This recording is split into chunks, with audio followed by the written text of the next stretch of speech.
Hi guys, it's Marianne, the Frugal Chef.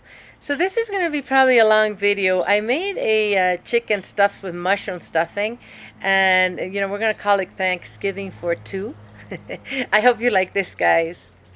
I have 8 pieces of white bread in here, which I just took the crust off, and I just, cut it into dice. I'm going to add a teaspoon of garlic powder, a teaspoon of paprika, half a teaspoon of dried chives, half a teaspoon of dried thyme, half a teaspoon of dried sage, a teaspoon of coarse salt, and I'm just going to season it with some black pepper. Mix this. I'm going to drizzle some olive oil on this, probably a couple tablespoons of olive oil. So we just want to coat all that bread. Alright, now I'm just going to toast this until it's nice and dry, and that's what we're going to use for our stuffing. First thing we're going to do is cook our leeks. I want you to make sure that you really clean these well. Cut them only until you get to the light green part, and separate them because there's dirt between the layers. Change your water 3 or 4 times. I have 2 tablespoons of butter melting here, and I'm just going to add those leeks. This is 2 leeks, by the way. We're going to cook these until they start to soften. It'll take a good, 6 minutes. I'm now going to add a small green apple which I chopped, a heaping cup of mushrooms. I chopped, I had a few, white mushrooms, and I had 2 portobellos, so 2 little portobellos. A medium carrot which I grated, and a celery stalk which I chopped. Alright, we're going to cook this until our vegetables are all nice and soft. Okay, this is all nice and softened. We're going to add it to our toasted bread cubes. Mix this. And I'm going to moisten this with some chicken stock. It's about a cup. This is a great stuffing, guys, because it's not super bready. The mushrooms really add a lot to it. Taste it for salt. This is perfect. Okay, we're going to stuff our bird now. I have 2 tablespoons of soft butter in this little ramekin. I just mashed it with my fork. I'm going to add a full teaspoon of dried sage to this, half a teaspoon of paprika,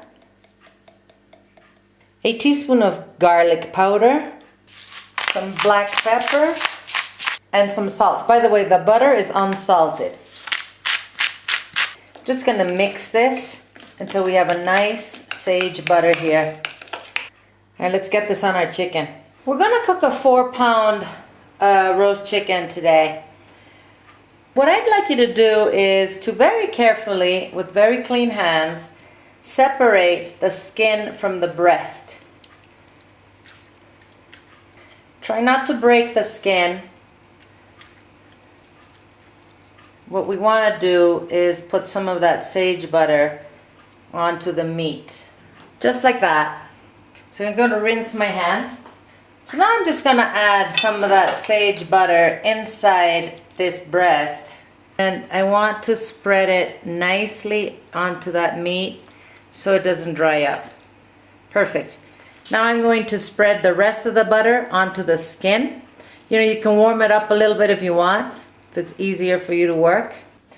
I went ahead and melted that butter for a little bit in the microwave and just used the basting brush to brush it. I'm now going to stuff this chicken with our wonderful mushroom stuffing. I'm going to bake the remaining stuffing in a small oven proof dish. I'm going to now tie the legs together with some kitchen twine. The way we're going to cook this chicken, guys, is we're going to start it breast side down at a very hot oven. I have an oven heating at 400 degrees.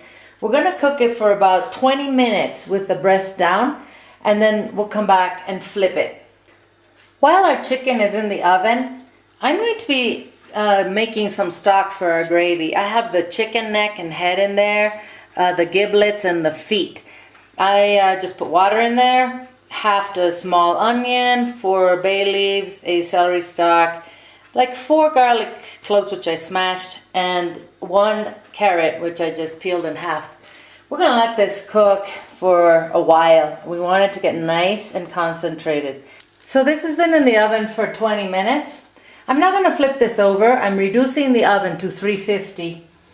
And we're going to bake this for a good 2 hours. It's going to take longer because of the stuffing. We need to get it to a point where when we insert a meat thermometer into the deepest part of the thigh, it registers between 165 and 170.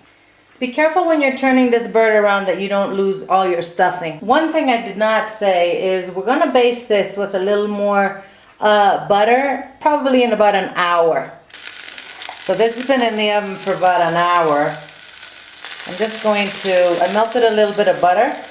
I'm just going to brush it on the skin. I'm also going to pour about a cup of chicken stock into the roasting pan. Okay, this was in the oven for another hour. I'm going to just collect some of that juice and baste this a little bit. So now that I basted it, I'm going to put it in for, I'm going to leave it in there for another half hour. I'll see you then. Finally, this is ready. As some of you know, I'm living at very high altitude and things do take longer here to cook. So please take my times with a grain of salt. You test your chicken, put the meat thermometer in there and check it for doneness. And as I said, once it's 165 to 170, you are ready. I'm going to tent this loosely with foil. And I'm just going to let it sit here for a good 25, maybe 30 minutes before we cut it up. This stock is super concentrated. It reduced tremendously. It's perfect. I'm going to strain it so that we can make our gravy. We're going to use our pan drippings to make our gravy. However, I am going to remove some of this charred stuff from here. I don't want it to taste burned. So I'm going to put my roasting pan on top of my burners here, and we're going to use that fat to make our roux. Okay, we want to take advantage of those nice brown bits so that we have a nice brown gravy. I'm going to add maybe 3 tablespoons of flour to this and mix it well with the fat. We're going to cook this for a good 3 minutes. Or 4 until our flour is nicely cooked. Don't worry about the initial lumps. Those will go away as we add our beautiful chicken stock that we made. I'm now going to start adding my stock to this and whisking vigorously as I go. I had about 2 cups of that very nicely reduced broth here. This is beautiful. I'm going to turn off the heat. See, this is a nice smooth gravy. It has 0 lumps in it. It's absolutely delicious. Okay, I'll take it out of this and serve it. Alright guys, our food is ready to be served. I'm going to just go ahead and cut this chicken with my kitchen shears and serve it. So I'm going to show you when it's plated. So here's our chicken and stuffing covered in gravy. I went ahead and left, let's show you this. Went ahead and left half of the chicken whole just so you could see what it looks like from the inside. This is good stuff, guys. Great, great meal for 2 people for Thanksgiving or for any day of the year that you want. This recipe will be on the website waiting for you to come and print it, of course. There's all kinds of Thanksgiving recipes on that website. Make sure you check them out. Eat well, my friends, without going broke. I'm going to see you soon.